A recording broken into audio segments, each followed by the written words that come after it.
আসসালামু আলাইকুম। আজকে দেখাচ্ছি ডিমের চপ। আমরা জন্য একটা ডিম সিদ্ধ করে নিয়েছি। নিয়ে আমরা ২ পিস বা ৪ পিস বা ৮ পিস আমরা করে নেব যার ইচ্ছা মতো।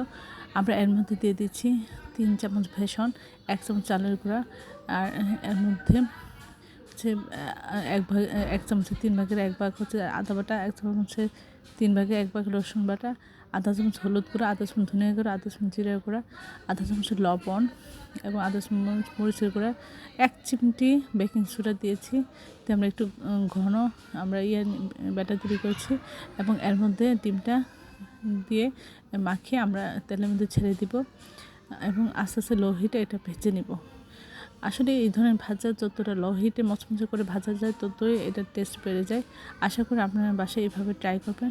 এটা অসম্ভব মজা হয়েছিল। আর বাচ্চারা এই ডিমের চপ খেতে খুব পছন্দ করে, ছোটো বড়ো সবাই খুব পছন্দ করে।